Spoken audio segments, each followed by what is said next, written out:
Hiring a new maid seemed routine until the millionaire uncovers her hidden lineage.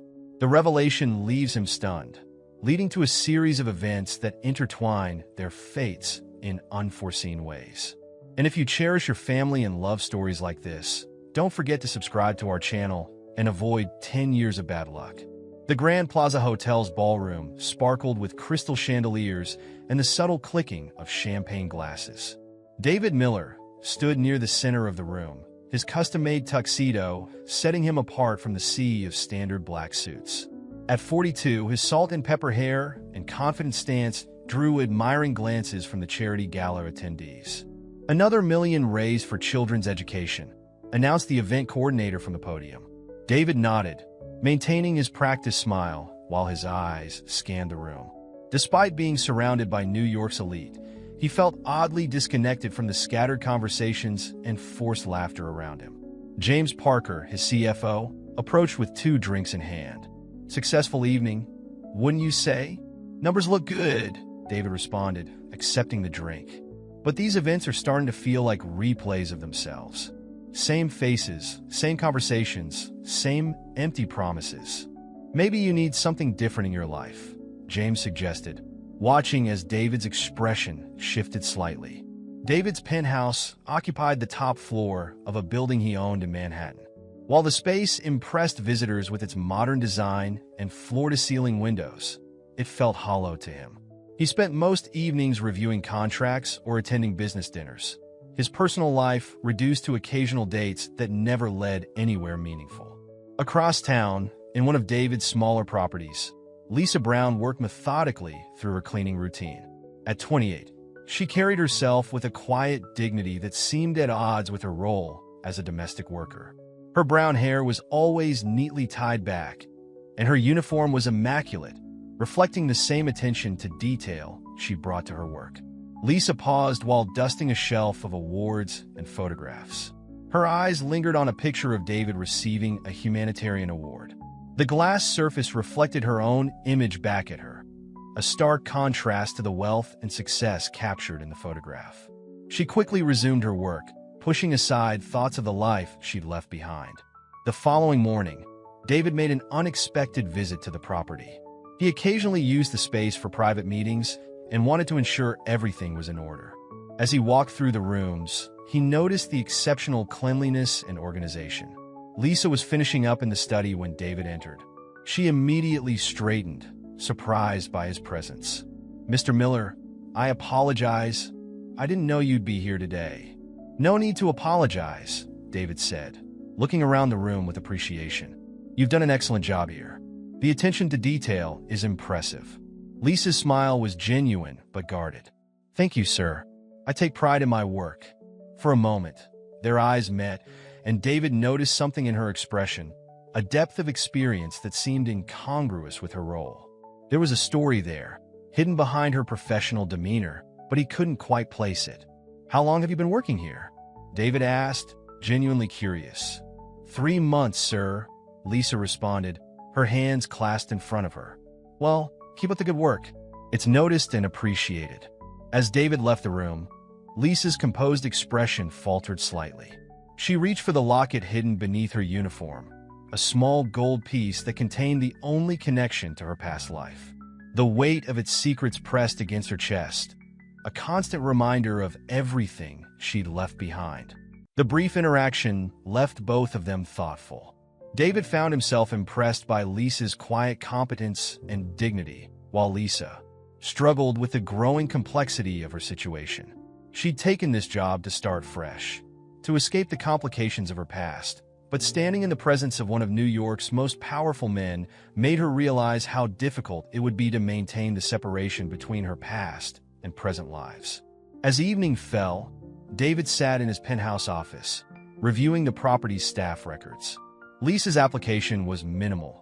Previous experience in domestic work, excellent references, no personal details beyond the basics. Something about her demeanor had caught his attention, but he couldn't quite identify what it was. Perhaps it was the way she carried herself, with a grace that seemed to speak of a different kind of life. Or maybe it was the flash of something deeper he'd seen in her eyes during their brief interaction.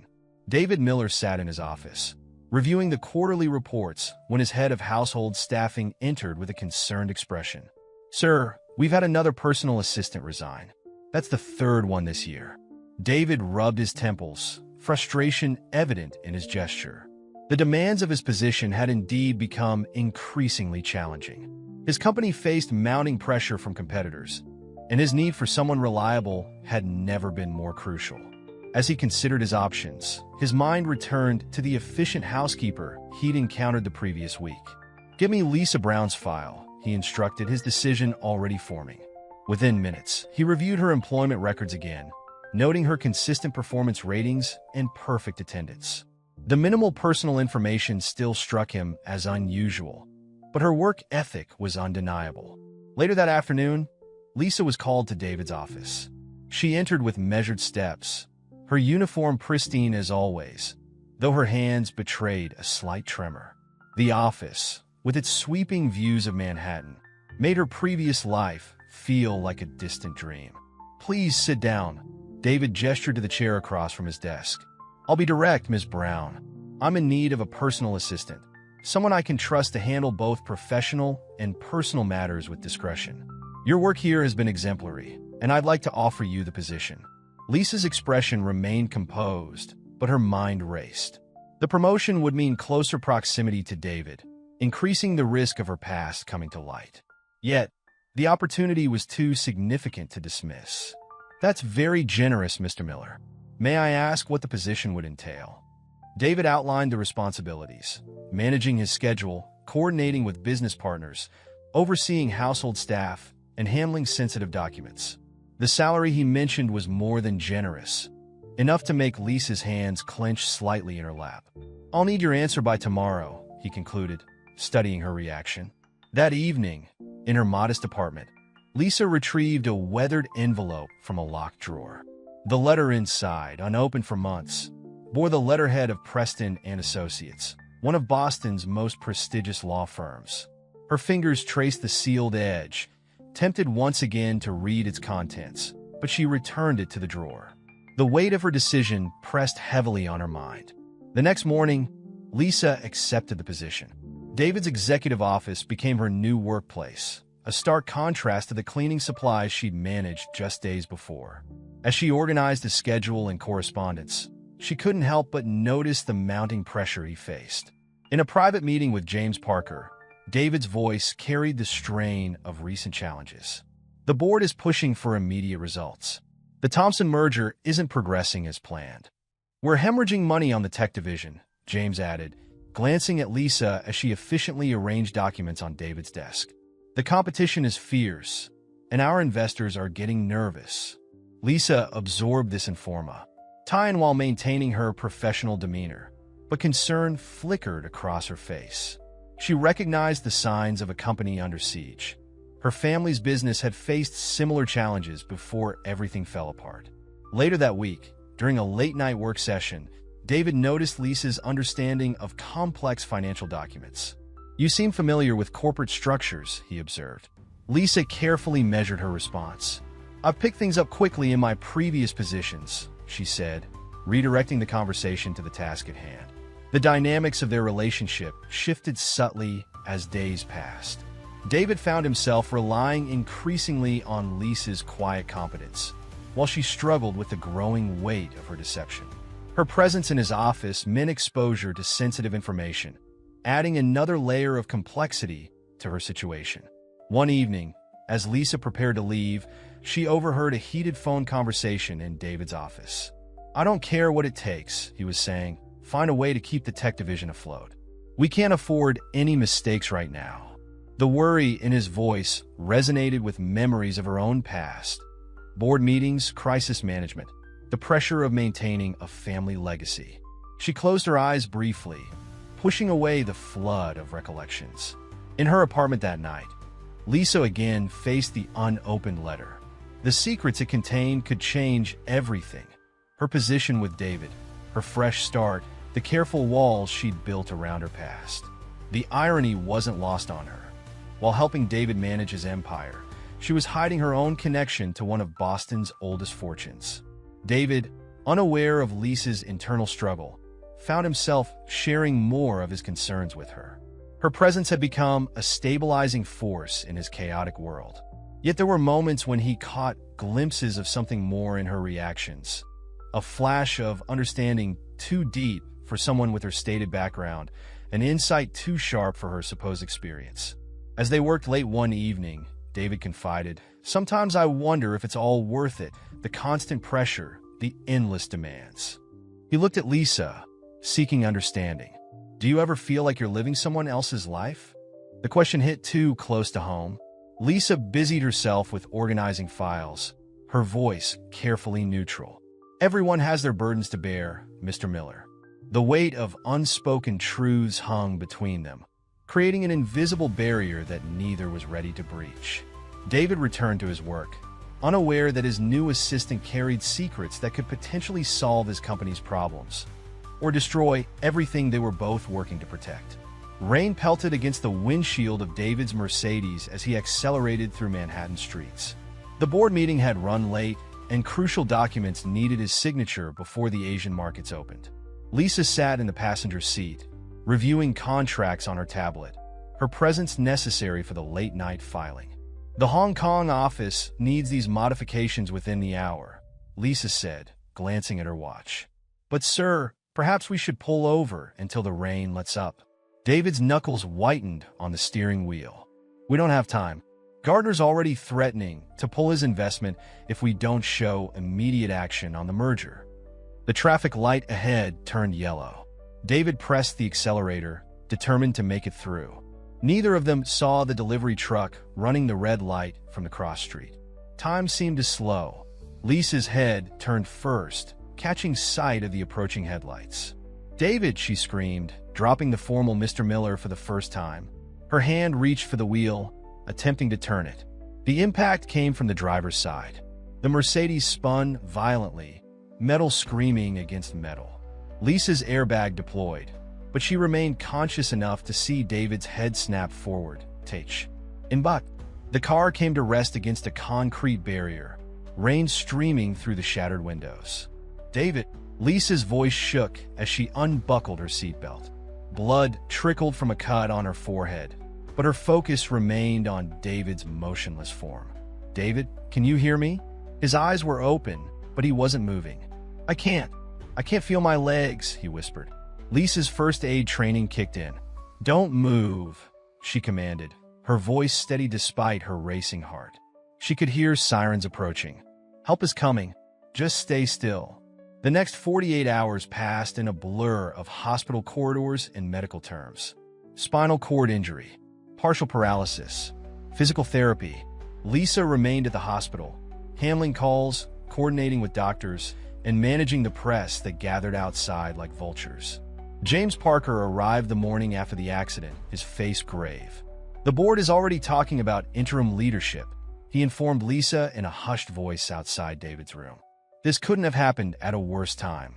"The board's concerns can wait," Lisa responded firmly. "Right now, Mr. Miller needs to focus on his recovery." Inside the hospital room, David lay still, staring at the ceiling. The doctors had confirmed their initial diagnosis. The accident had left him paralyzed from the waist down. There was hope for partial recovery with intensive therapy, but nothing was certain. Lisa entered his room on the third day, carrying his laptop and phone. "The office is under control," she reported. "I've rescheduled all meetings for the next month, and you should go," David interrupted, his voice hoarse. "Find another position. I'm sure James can provide recommendations." Lisa set down the devices and moved closer to his bed. "I'm not leaving," she stated simply. "Unless you're firing me?" David turned to look at her, really look at her for the first time since the accident. The cut on her forehead had been stitched, and dark circles shadowed her eyes, but her gaze remained steady. "Why?" he asked. "Why stay? I'm not the same person anymore. I can't." "You're exactly the same person," Lisa cut him off. "You're still David Miller. This changes your circumstances, not who you are." The following weeks established a new routine. Lisa coordinated with physical therapists, learned basic medical care, and continued managing David's business affairs from his hospital room. She arranged for modifications to his penthouse, researched the best rehabilitation programs, and fended off board members who tried to visit with business concerns rather than genuine worry. David watched her efficiency with a mixture of gratitude and frustration. His body felt like a prison, and his pride suffered with each small task he needed help completing. Yet Lisa's presence remained constant, her professionalism never wavering even when helping him with the most personal care. One evening, as Lisa helped him sit up for dinner, their eyes met in the mirror. David saw his own reflection, pale, thinner, vulnerable, next to Lisa's composed figure. "You don't have to do this," he said quietly. "This isn't what you signed up for." Lisa's hands stilled on his shoulders. "I signed up to assist you, Mr. Miller. That hasn't changed." She paused, then added softly, "And I think we've moved past Mr. Miller, don't you?" The moment stretched between them, heavy with unspoken emotions. David's hand moved to cover hers where it rested on his shoulder. The touch lasted only seconds, but it shifted something in their dynamic. As David began physical therapy, Lisa's role evolved beyond traditional assistant duties. She learned exercises to help him maintain muscle tone, memorized his medication schedule, and somehow still managed to keep his company running smoothly from afar. But the closeness came with complications. David struggled with his new dependence on someone he'd once seen as an employee. Lisa found herself increasingly aware of him, as a man rather than just her employer, even as she helped him with basic tasks. The night before his release from the hospital, David voiced his fears. "Everything's different now. The board, the company, my life. I don't know how to be this version of myself." Lisa sat in the chair beside his bed, her clipboard forgotten in her lap. "Then we'll figure it out together," she said, one day at a time. Neither of them spoke of how her hand had trembled when she touched him earlier, or how his breath caught whenever she came too close. The boundaries between them had blurred, creating something neither was ready to name. Marcus Sterling's Italian leather shoes clicked against the marble floor of David's penthouse as he made his unannounced visit. The corporate lawyer carried a leather briefcase that had seen the inside of more boardrooms than courtrooms, and his smile held all the warmth of a shark's. "David, old friend," Marcus called out as he entered the living room where David sat in his wheelchair near the window. "I came as soon as I heard you were home from the hospital." Lisa, who had been adjusting David's physiotherapy schedule, straightened immediately. She recognized Sterling from company photographs. He had handled several major acquisitions for Miller Enterprises before abruptly leaving the firm 2 years ago. "Marcus," David's voice carried a note of wariness. "I wasn't aware we had an appointment. Do I need one?" Marcus spread his hands in a gesture of innocence. "I'm concerned about you, and about the company, of course. Word is the board's getting nervous about the leadership situation." Lisa moved to stand slightly behind David's wheelchair, her presence protective rather than subservient. Sterling's eyes flickered to her, then back to David. "And who might this be?" Marcus asked, though his tone suggested he already knew. "Lisa Brown, my personal assistant," David replied. "She's been invaluable during my recovery." Marcus's smile tightened. "Ah, yes, the former housekeeper. Rather a quick promotion, wouldn't you say? From cleaning floors to handling confidential corporate matters in what, a few months?" "Ms. Brown has proven herself more than capable." David's voice carried an edge of steel. Later that evening, after David had retired to his room, Marcus cornered Lisa in the kitchen. "Let's be direct, Ms. Brown," he said, dropping the pleasant facade. "A background check on you reveals some interesting gaps. Almost as if you appeared out of nowhere 6 months ago." Lisa continued preparing David's evening medication, her movements precise. "My credentials were thoroughly vetted by HR, Mr. Sterling. If you have concerns, I suggest you take them up with them." "Oh, I have concerns." Marcus stepped closer, lowering his voice. "David Miller is vulnerable right now. Physically, emotionally, and most importantly, financially. The board is looking for someone to protect their interests. Someone who understands that sometimes difficult decisions need to be made. Are you suggesting you should take control of Mr. Miller's affairs?" Lisa met his gaze steadily. "I'm suggesting that a woman with a mysterious past shouldn't have so much influence over a billion-dollar enterprise." Marcus pulled out a folder from his briefcase. "For instance, why does someone with your supposed background understand complex corporate finance? How did you learn to navigate board politics so efficiently?" And most intriguingly, why does your social security number only appear in records from the past year? Lisa's hand tightened on the pill organizer she was holding. I assume you have a point to make, Mr. Sterling. Step aside, Marcus said bluntly. Resign your position. Recommend me as David's legal counsel for handling his personal and corporate affairs. Do that, and whatever secrets you're hiding can stay hidden. And if I refuse, then I'll make sure every board member, every business partner, and most importantly, David Hims, LF, knows that he's placed his trust in someone who doesn't legally exist. Lisa set down the medication and turned to face Marcus fully. Mr. Sterling, let me be equally direct. I'm here because David needs me, and because I choose to be here. Your attempts at intimidation show me exactly why he stopped working with you 2 years ago. Marcus's expression hardened. You're playing a dangerous game, Ms. Brown. David might trust you now, but what happens when he learns you've been lying to him? When he discovers whatever it is you're running from? The only person threatening David's interests right now is you, Lisa replied, her voice steady. And unlike you, I actually care about his well-being, not just his company. How touching, Marcus sneered. The devoted assistant, selflessly caring for her wounded employer. I wonder what David would think if he knew you were keeping secrets that could affect his entire future. We all have secrets, Mr. Sterling, including you. For instance, does David know about your meetings with Gardner International last month? Marcus's face flickered with surprise before he could mask it. You're bluffing. Am I? Lisa stepped closer, her voice dropping. Leave David alone. He needs to focus on his recovery, not defend himself against corporate vultures. After Marcus left, Lisa stood in the kitchen, her hands trembling slightly. She had won this round, but Sterling's threats had hit too close to home. Her past was a liability, one that could hurt not only her, but David as well. David's voice came from the doorway, his wheelchair humming softly as he entered. Everything all right? I heard voices. Lisa composed herself quickly. Mr. Sterling was just leaving. He had some concerns about company management. Marcus always has concerns, David said dryly. Usually ones that somehow end with him gaining more control. He studied her face carefully. Did he say something to upset you? Nothing I can't handle, Lisa assured him, but her smile didn't quite reach her eyes.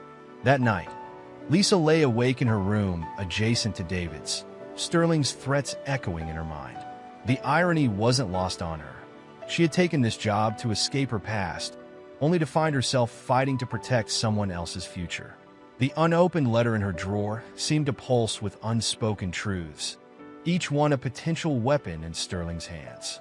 In his own room, David stared at the ceiling, thinking about the look he'd seen on Lisa's face after Marcus left. Something had passed between them, something that stirred his protective instincts despite his current limitations. He had hired Marcus years ago for his ruthlessness, a quality that had served the company well until it hadn't. Now that same ruthlessness was directed at Lisa, and David felt powerless to stop it. The evening light filtered through the penthouse windows as David struggled with his physical therapy exercises. Sweat beaded on his forehead as he attempted to strengthen his upper body, his frustration evident in every movement. That's enough for today, Lisa said softly, moving to help him back into his wheelchair. I'm not finished, David insisted, his voice strained. You're pushing too hard. Recovery takes time. David's hands slammed against the exercise mat. Time is exactly what I don't have. The company is slipping away. The board is questioning every decision. And I can't even stand on my own 2 feet to fight back. Lisa knelt beside him, her professional distance momentarily forgotten. David, look at me. When he did, she continued, your worth isn't measured by whether you can stand. Your mind, your determination, those haven't changed. Haven't they? His voice dropped to a whisper. I used to command rooms, make million-dollar decisions without hesitation. Now I need help just to dress myself. And yet you're still running your company, still making those decisions. The only difference is you're doing it from a different position. Their ES met, the moment charged with unspoken emotions.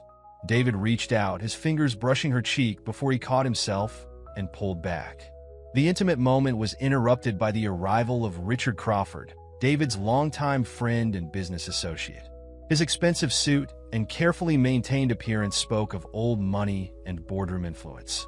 "David," Richard called out, his smile not quite reaching his eyes. "The physical therapy seems to be going well." Lisa helped David into his wheelchair, noting how Richard's gaze lingered on her movements. Something about his presence had always made her uneasy, though she couldn't quite place why. "Lisa, would you mind giving us a moment?" David asked, though his tone suggested he'd rather she stayed. Once alone, Richard settled into an armchair across from David. "The board is concerned, old friend. Your accident, this extended recovery, it's making people nervous."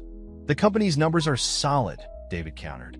"Lisa has helped me maintain operations seamlessly." "Ah, yes, Lisa." Richard swirled his drink thoughtfully. Quite remarkable how quickly she's adapted to her role. Almost as if she's done this before. David's eyes narrowed. "What are you implying?" "Only that it's interesting how much influence she's gained in such a short time. A woman with virtually no background in corporate management, suddenly handling your personal and professional affairs. She's proven herself more than capable." Richard leaned forward. "Has she? Or is she simply taking advantage of your vulnerability?" "Wake up, David. You're not thinking clearly where she's concerned." Later that evening, Richard approached Lisa as she worked in the home office. "Ms. Brown," his voice carried false warmth. "Might we have a word?" Lisa kept her expression neutral. "Of course, Mr. Crawford. You've done an admirable job caring for David," he began, circling her desk slowly. "Perhaps too admirable. One might wonder about your motivations." "My only motivation is ensuring Mr. Miller's recovery and the company's stability." Richard laughed softly. "Come now, let's be honest. A beautiful young woman, spending every day with a vulnerable billionaire? The implications write themselves." Lisa stood, her patience wearing thin. "Mr. Crawford, if you have something to say it directly." "Very well." His pleasant demeanor vanished. "I've known David for 20 years. I've watched him build his empire from nothing, and I won't stand by while some opportunistic caregiver manipulates her way into his life. Your concern for David would be more convincing if you weren't currently negotiating with his competitors," Lisa replied coolly. Richard's face hardened. "You're overstepping, Ms. Brown. Be careful. Accidents happen all the time, so people never fully recover." The threat hung in the air between them. Lisa's hand trembled slightly as she gathered her papers. "Is that what happened 2 years ago, when David's previous assistant had her unfortunate accident?" Richard's expression flickered briefly before his smooth mask returned. "You should focus on your duties, Ms. Brown.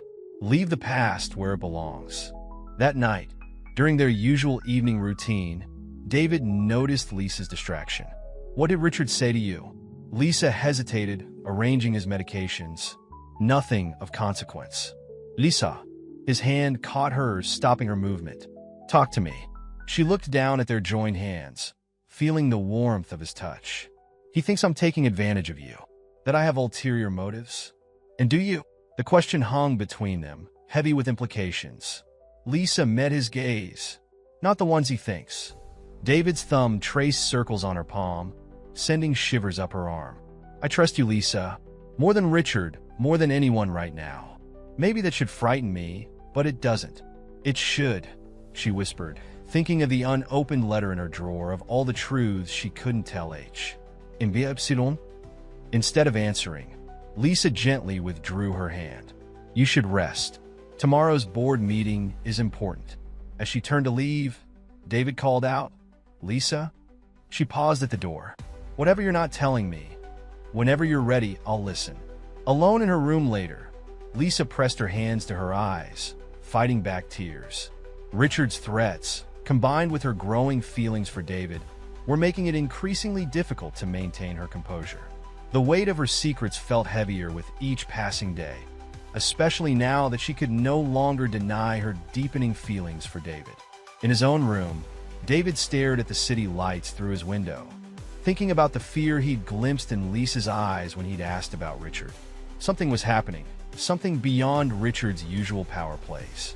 He felt it in the tension whenever certain topics arose, saw it in the way Lisa sometimes seemed to catch herself before speaking. The question was, What would it cost them both when the truth finally came to light? The envelope sat on Lisa's bed like an accusation. After Richard's threats, she'd retrieved it from its hiding place, knowing she could no longer avoid its contents. The Preston and Associates letterhead seemed to glow in the dim light of her bedroom. With trembling fingers, she finally broke the seal, unfolding the thick paper inside. Dear Ms. Elizabeth Blackwood, this letter serves as formal notification of your inheritance rights following the death of your grandfather, Jonathan Blackwood III, as the sole surviving heir to the Blackwood fortune and holdings. Lisa's eyes blurred as she read the details. The Blackwood Group's assets, the family properties, the trust funds, all of it now legally hers. The fortune she'd run from when her family's empire had crumbled amid scandal and betrayal was trying to reclaim her. A soft knock interrupted her thoughts. Lisa, David's voice came through the door. Are you all right? You missed dinner. She quickly folded the letter, tucking it away. Just a moment, she called, wiping her eyes and checking her reflection before opening the door. David sat in his wheelchair, concern evident on his face. You've been quiet since Richard's visit. I'm fine, she said automatically, then caught herself at David's skeptical look. It's just been a long day.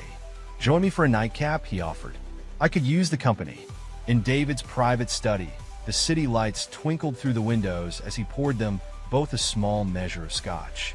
His movements had become more confident in handling such tasks, a small victory in his ongoing recovery. Sometimes, he said, handing her a glass, I wonder if any of this is real anymore. The company, the wealth, the persona I built. It all feels like a house of cards ready to collapse. Lisa sat across from him, cradling her drink. Why do you say that? Because I'm not the same man who built all this. He gestured to his wheelchair. The board sees it, Richard sees it, everyone does. They're all just waiting for me to fail. You haven't failed, Lisa said firmly. You're adapting, fighting back.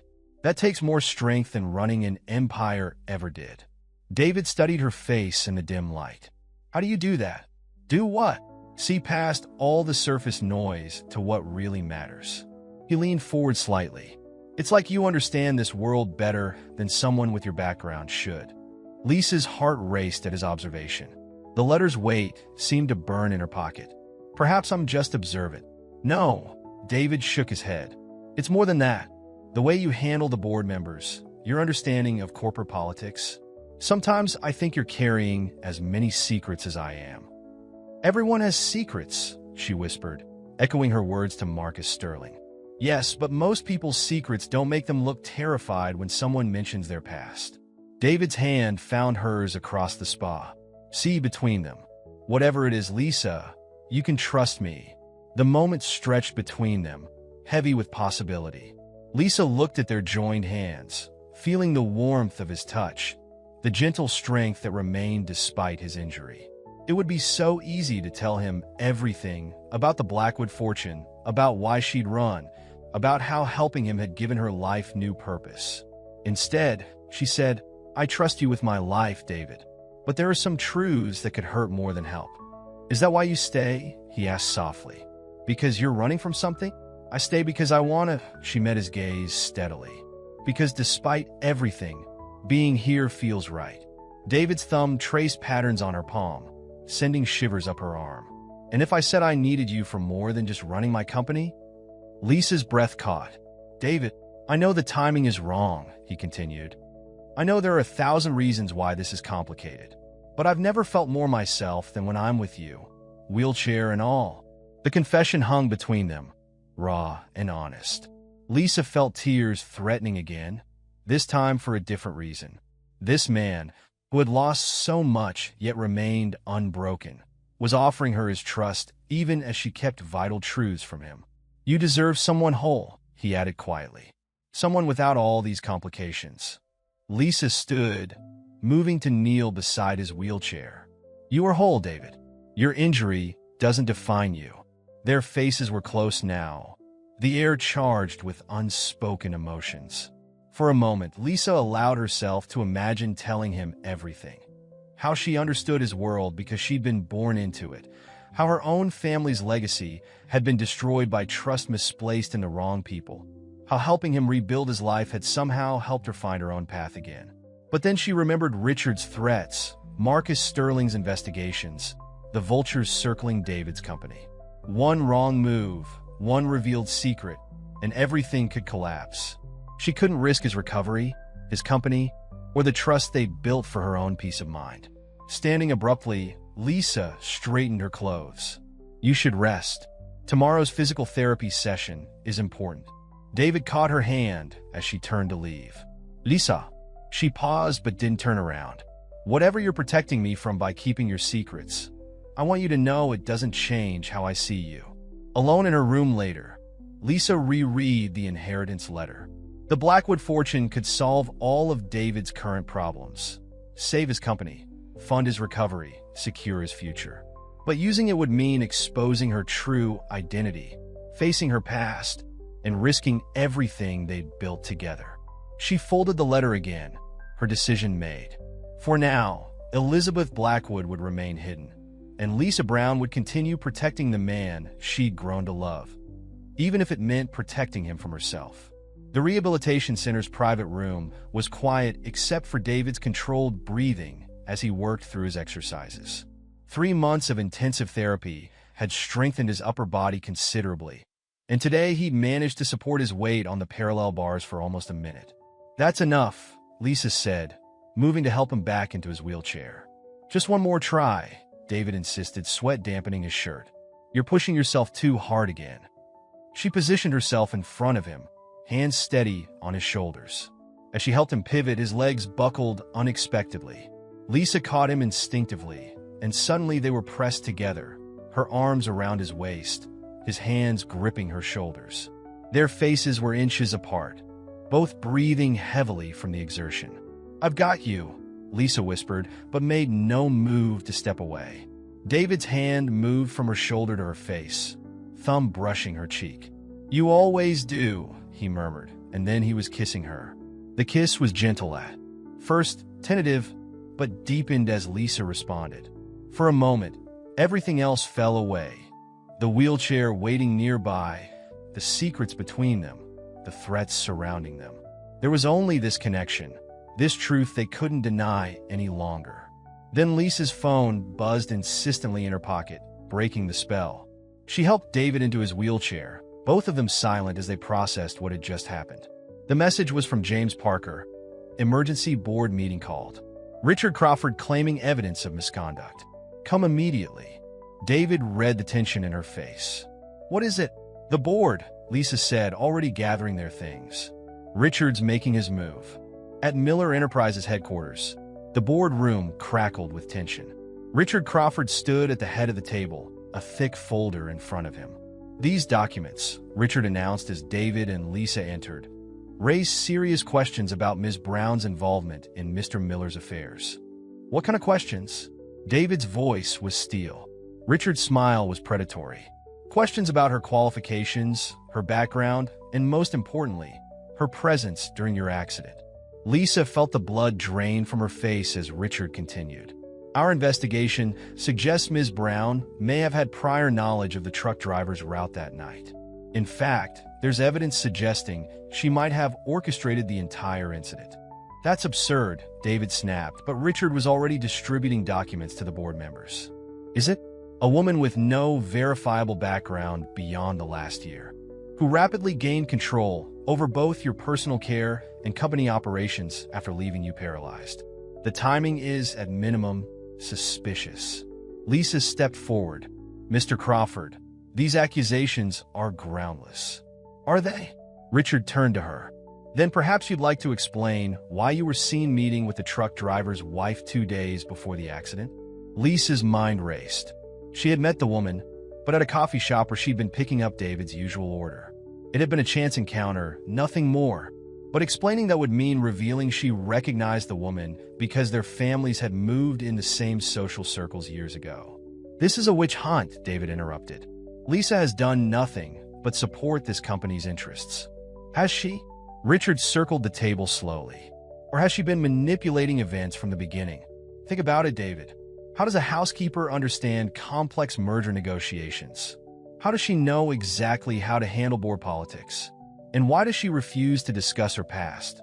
The board members muttered among themselves, shooting suspicious glances at Lisa. I think, Richard concluded, we need to consider the possibility that Ms. Brown's true identity and motivations warrant a full investigation. For the company's protection, of course. David's hand found Lisa's, squeezing it under the table. Lisa has my complete trust, he stated firmly. That's exactly what concerns us, Richard replied. Your judgment where she's concerned seems compromised, especially after what happened in the rehabilitation center today. Lisa felt David stiffen beside her. Someone had been watching them, reporting back to Richard. Your point? David's voice was dangerous. The board needs to know if your relationship with Ms. Brown has crossed professional boundaries, potentially clouding your judgment during this critical time for the company. My personal life is not the board's concern. It is when it affects the company, Richard countered. We've all noticed how dependent you've become on her. The question is whether that dependency was engineered. Lisa stood abruptly. I need a moment, she said quietly, walking out of the boardroom despite David calling her name. In the hallway, she pressed her forehead against the cool glass of the window. The kiss they'd shared just hours ago now felt like a weapon being used against them. Richard was twisting everything, her care for David, her competence, her privacy, into something sinister. She heard the soft whir of David's wheelchair behind her. Don't let him get to you, he said softly. Lisa turned, tears threatening. He's right about one thing. I haven't been completely honest with you. I know. David reached for her hand. I've known for a while that you're hiding something. But I also know you, Lisa. Whatever your secrets are, they don't change who you've been to me these past months. You can't know that, she whispered. I know that when I was at my lowest, you saw me, not the wheelchair, not the company, just me. That kind of understanding can't be faked. Lisa knelt beside his wheelchair, their earlier kiss hovering between them like a promise. David, the boardroom door opened and Richard stepped out. How touching, he said coldly. But I'm afraid the board has reached a decision. Pending a full investigation into Ms. Brown's background and the circumstances of the accident, she is to have no further contact with Mr. Miller or company operations. David's grip on Lisa's hand tightened. You can't do this. We can and we have, Richard replied. Security will escort Ms. Brown from the building. For everyone's protection, of course. As security approached, Lisa saw the devastation in David's eyes, matched only by the growing fury. Their kiss, meant to be a beginning, had instead given their enemies the weapon they needed to tear them apart. This isn't over, David promised her quietly as she was led away. I know, she whispered back, but her heart ached with the knowledge that the only way to fight back would mean exposing every secret she'd tried to keep buried. The Miller Enterprise Charity Gala at the Plaza Hotel was ostensibly to support spinal cord injury research, but everyone knew it was really a show of power. 2 weeks after Lisa's forced departure, David had insisted on attending, despite Richard Crawford's objections. Lisa stood at the entrance, clutching her invitation, sent secretly by James Parker, who had grown increasingly suspicious of Richard's motives. Her black evening gown was simple but elegant, borrowed from her old life as Elizabeth Blackwood. For the first time since assuming her new identity, she allowed herself to move with the natural grace of her upbringing. The whispers started the moment she entered. Board members and socialites turned to stare, conversations dying mid-sentence. Marcus Sterling, deep in conversation with Richard Crawford, nearly choked on his champagne when he saw her. Ms. Brown, Richard recovered first, moving to intercept her. This is a private event. Lisa held up her invitation. I was under the impression it was open to all supporters of the cause. Her voice carried just enough to draw attention from nearby guests. Unless there's some reason you don't want me here, you were removed from your position, pending an investigation that has produced no evidence of wrongdoing. Lisa completed smoothly. I checked with the company's legal department this morning. Before Richard could respond, a murmur went through the crowd as David appeared. He had insisted on wearing a suit despite the wheelchair, and his presence commanded attention as always. His eyes found Lisa immediately, and the smile that crossed his face made Richard's expression darken. Lisa, David moved toward her, ignoring Richard completely. You came. I had to, she said softly. These people need to know the truth. The gathering crowd pressed closer, eager for drama. Marcus Sterling appeared at Richard's shoulder, his expression calculating. "Ladies and gentlemen," Richard called out, raising his voice. "While this is touching, I feel obligated to inform everyone that Ms. Brown is currently under investigation for potentially orchestrating Mr. Miller's accident." The crowd gasped, but David's voice cut through. The noise. "That's enough, Richard. The board has concerns." "The board," David interrupted, his voice carrying across the now silent room, "has been manipulated by you and Marcus for months.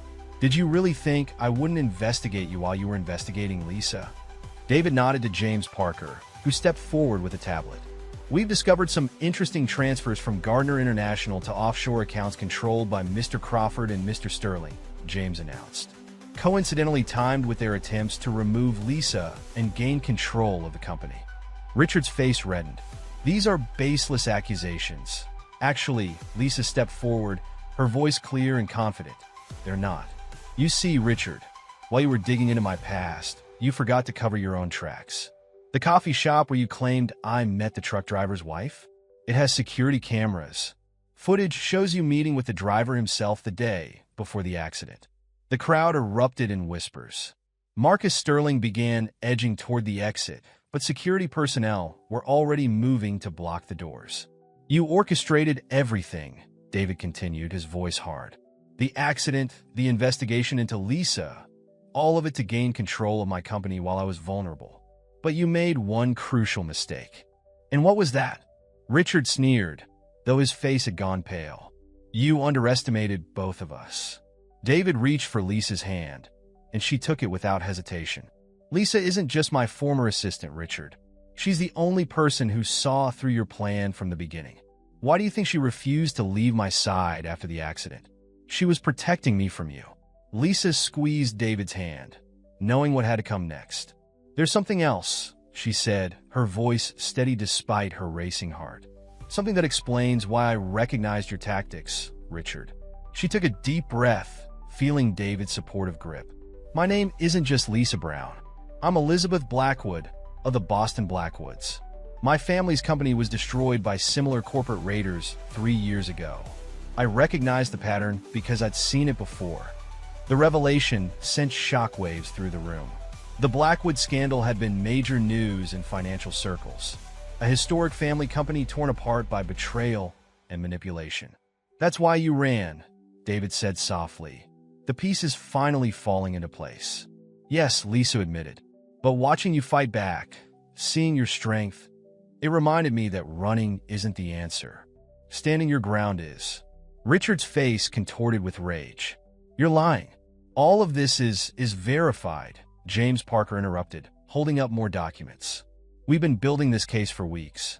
The SEC has already been notified, and they're very interested in those offshore accounts." Security began moving toward Richard and Marcus, but Richard had one last card to play. "David," he said desperately, "she lied to you for months. How can you trust anything she says?" David looked up at Lisa, his eyes soft despite the tension around them. "Because every lie she told was to protect me, while every truth you told was meant to destroy me."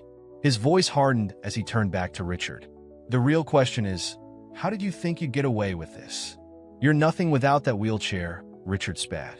"The board will never." "The board," a new voice interrupted, "has heard enough." The chairman of the board stepped forward. "Mr. Crawford, Mr. Sterling, consider yourselves suspended pending a full investigation. Security will escort you out." As Richard and Marcus were led away, the crowd burst into conversation.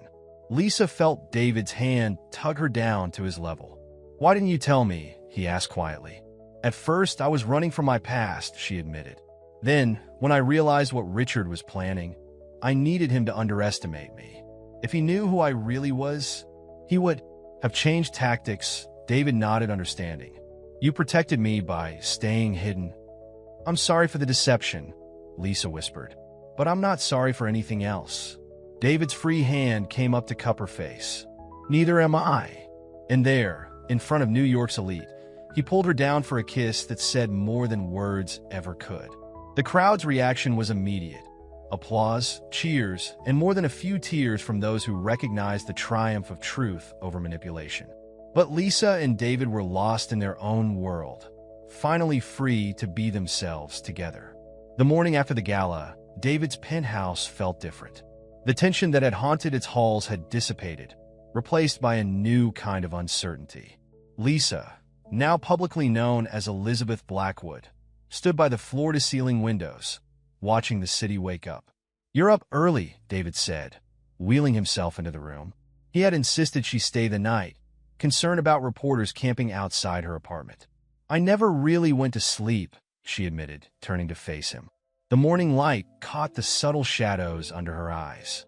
"Having second thoughts?" His voice was carefully neutral. "About exposing Richard and Marcus?" "No." She moved to sit across from him.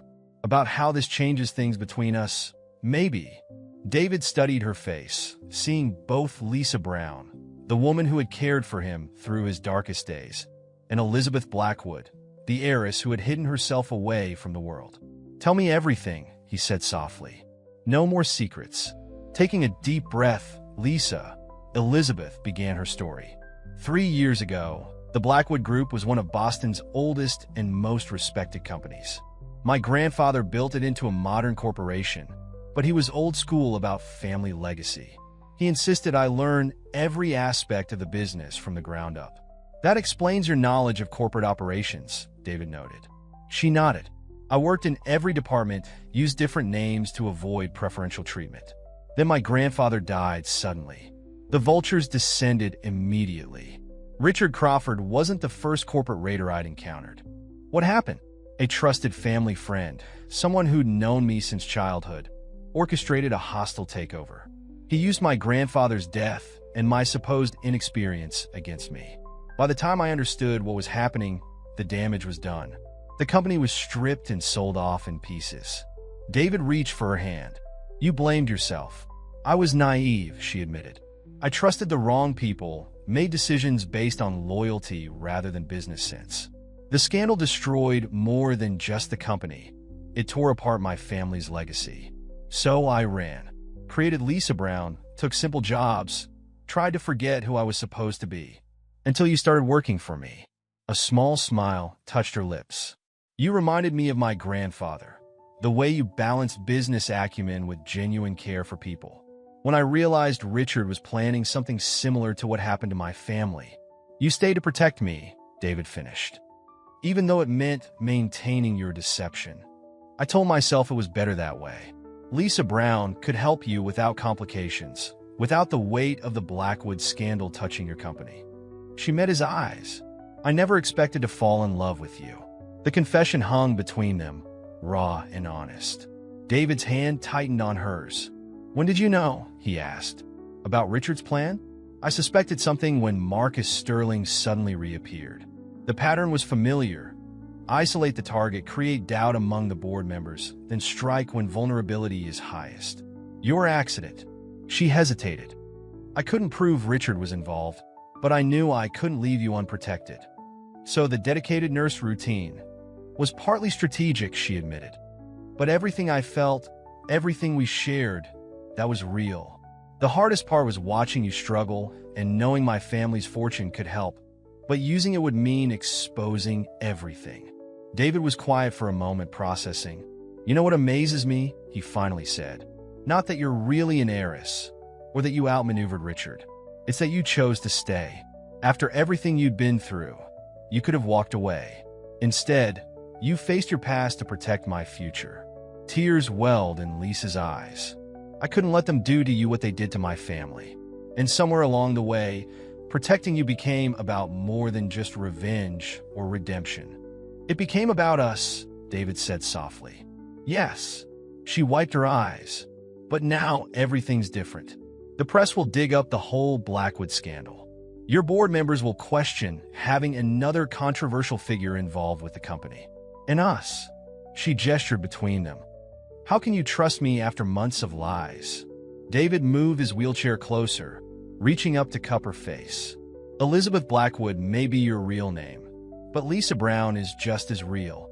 She's the part of you that survived loss and found strength in starting over. I fell in love with both sides of you, even before I knew they existed." A knock at the door interrupted them. James Parker entered, looking apologetic. "I'm sorry, but you both need to see this." He handed them the morning's financial papers.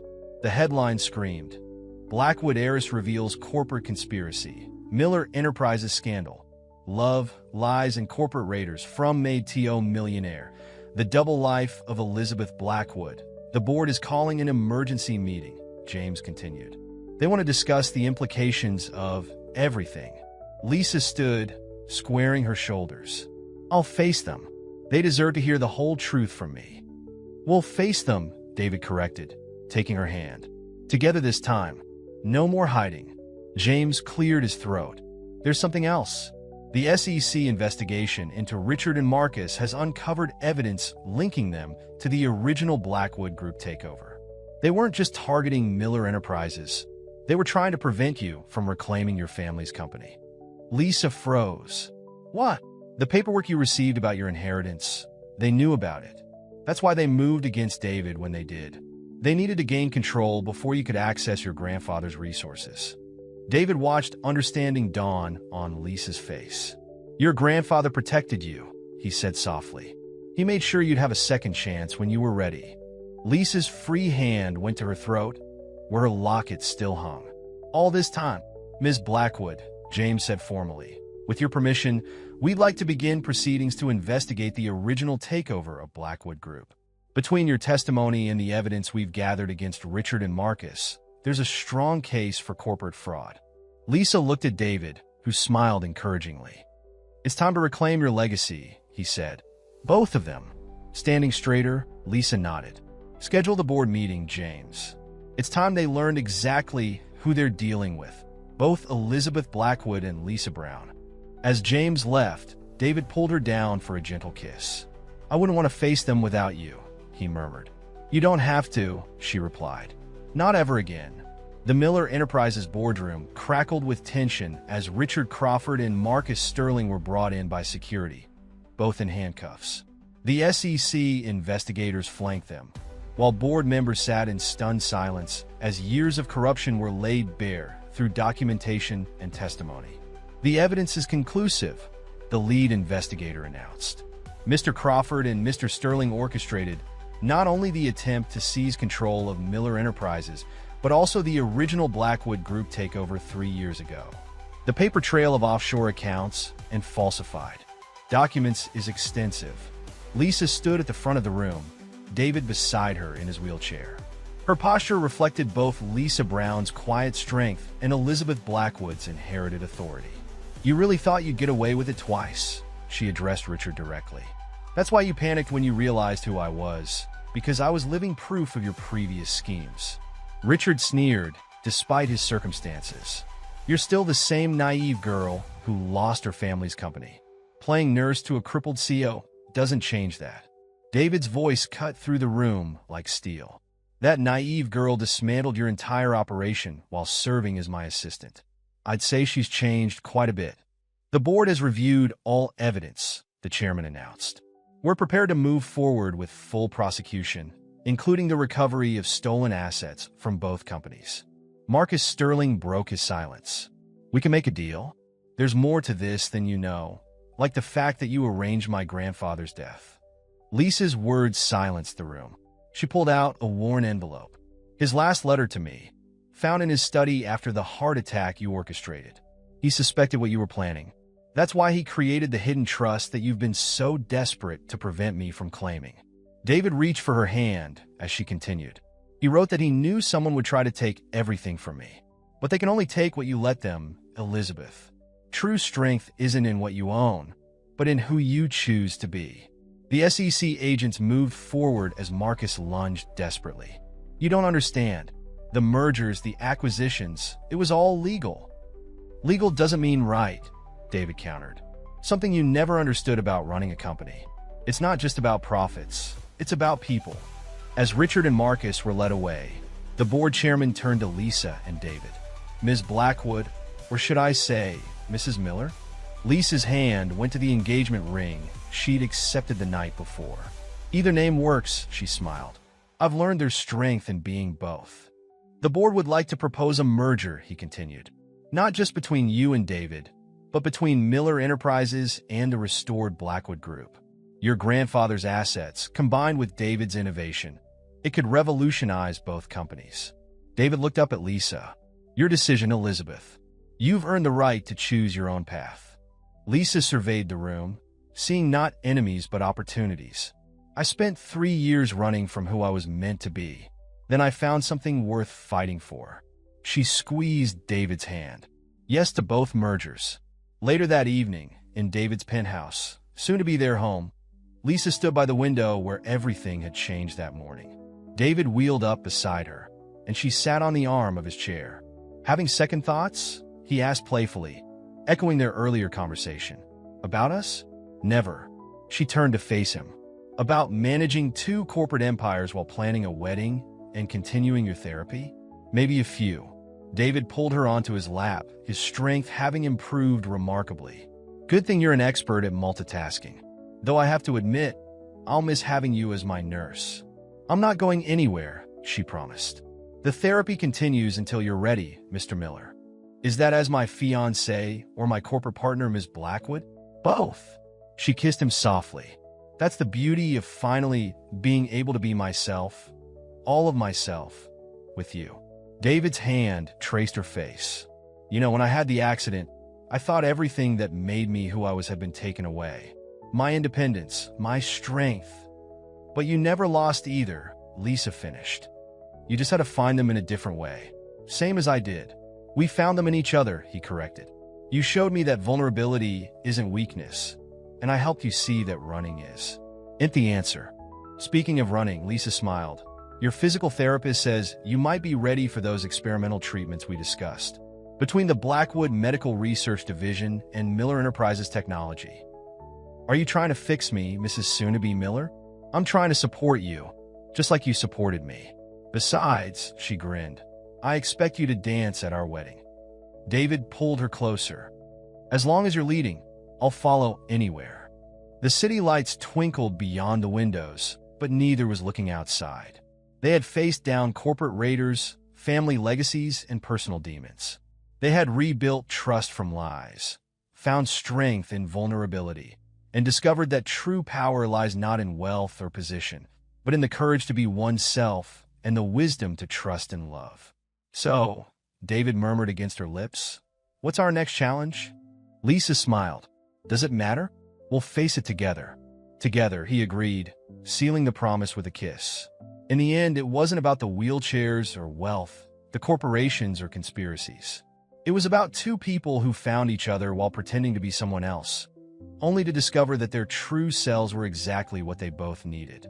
Elizabeth Blackwood and David Miller had lost everything to find something greater, a love strong enough to overcome any obstacle, heal any wound, and bridge any distance. And that was worth more than all the fortunes in the world.